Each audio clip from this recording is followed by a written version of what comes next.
entre ces deux points-là qu'on a tendance, sur une perception plus infantile, qu'on a vu du bon et mauvais objet, à rationaliser.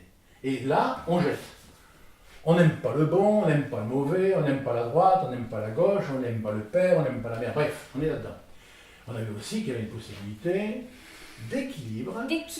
Et que c'est toujours d'ailleurs dans le travail analytique, ou dans nos perceptions démarchatiques, toujours le troisième qui compte, et ce troisième qui peut être à n'importe quel endroit en fonction du contexte et de l'état d'être du sujet, de la personne. De l'événement. Et là,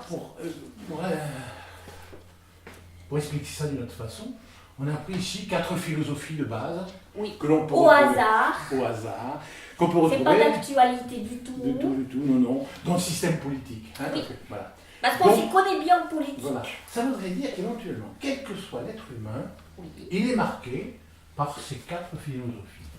Voilà.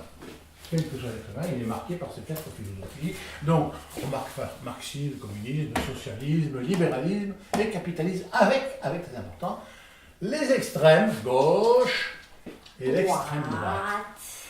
Et donc, on est obligé de se dire, ben on attend nous. Là, c'est la notion, pourrait-on dire, de possession, d'être en accord avec la mère, la grande-mère qui nous protège, qui nous donne à manger, etc. Voilà, ici, le socialisme, c'est plutôt celui qui va partager tous les biens, mais de préférence ceux des autres, qui va partager un truc. En fait, des jeux de comment dirais-je, d'anticipation, de stratégie, des choses. Donc, on revient à cette notion d'intuition qu'on avait vue. Le libéralisme, ben, c'est celui qui va travailler, qui va se prendre en charge. L'individualisme, on n'aime pas ça, bien sûr. On pas ça. Et oui, on pourrait dire une formulation d'égoïsme. Il se prend en charge. Il est responsable, il se prend en charge. Oh, que c'est pas beau ça. C'est pas beau. Hein, voilà. Pourtant, ça peut être intéressant. Et le capitalisme, ben, c'est celui qui éventuellement, c'est encore pas beau. En fonction de ce qu'il aura travaillé, produit, il peut utiliser donc ses biens et les faire en plus valoriser en les louant, en les vendant. Bref, voilà. Le capitalisme. Et donc, il est bon d'entendre que quel que soit l'être humain, il a les 4 en lui. Oui, parce que tout ça, c'est nous. Voilà. Alors, si t'aimes pas les capitalistes, eh bien, c'est une partie que toi que t'aimes pas.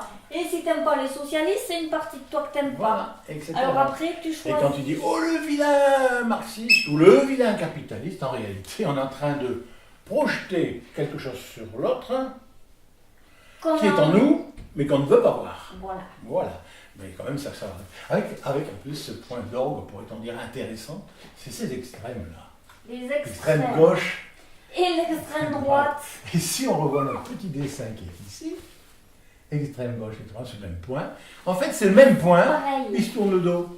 Ouais, mais ça, faut pas leur dire trop fort parce qu'ils vont pas être contents. Non, ils savent pas, donc en fait, ils se tournent le dos, mais toujours, bien sûr, avec eux, la vision. Donc, on entend bien la vision de l'ensemble. Oui. Enfin, ils l'ont pas. Non. Puisqu'ils sont en train de rejeter des éléments qu'ils ont en eux, qu'ils ne voient pas. En fait, ce serait formidable si d'un seul coup, le groupe humain était capable de s'équilibrer sur cet ensemble et donc de trouver des solutions au moment T. En utilisant toutes ces fonctions. Voilà. C'est ça, toutes alors là, nos on va dire, il ne possibilités. faut pas rêver. Hein. Non, on n'y est pas là encore. On n'est pas. Mais bon, c'est bon de le savoir. Oui. C'est bon de savoir qu'au lieu donc du clivage gauche-droite qui se propose, bon et mauvais, je jette. Oui. Ou alors, c'est le plus haut. Oui. Ben, on va arrêter là-dessus. On va se donner les moyens d'avoir une vision globale, simultanée, et à un moment donné en T, eh bien faire un mélange de tout ça pour trouver la solution, l'équilibre. Voilà. Avec tout ce qui existe. Voilà. C'est facile en fait. Et peut-être qu'à un moment, ça sera plus sur le capitalisme à ce moment-là. Qui sera en phare. Et puis juste voilà. après. En fait, c'est une notion. Voilà. Il y en a un qui se met en phare et les autres sont là, en fonction des besoins. Oui, on parle aussi un peu de formulation de résilience là. Mais ça serait une résilience au niveau de la politique. Voilà. Voilà. Ça serait beau. Voilà, ça, le monde, il serait plus beau. Et puis tous les gens, ils seraient plus gentils avec eux et avec les autres. Voilà. Et puis il y aurait beaucoup moins de guerre. Et puis il y aurait beaucoup plus de fleurs. Voilà. Mais bon, il ne faut pas rêver. Et donc, par contre, si on travaille sur soi, si on est si on est dans cette notion de démarche psychanalytique, eh bien, c'est effectivement d'apprendre progressivement à récupérer tout ça et à l'utiliser en conscience. Pour nous. Et alors là, sachant que si on le fait pour nous, il ne s'agit pas de croire que les autres, vouloir l'expliquer aux autres. Non. Parce que les autres ont le droit de rester dans leur perception plus ou moins, comment on va dire, infantile. On va prendre le mot infantile puisque c'est Mélanie qui l'a dit. Mais il n'y a pas de jugement. Non, ok, C'est juste un c'est fonctionnement. infantile, ils ont le droit de grandir. Voilà. Hein? Oui. Ils peuvent. Ah oui. Voilà. Il faut leur donner envie. Voilà, ben Enfin, on peut essayer. là je crois qu'on a bien fait le point sur cette petite manche.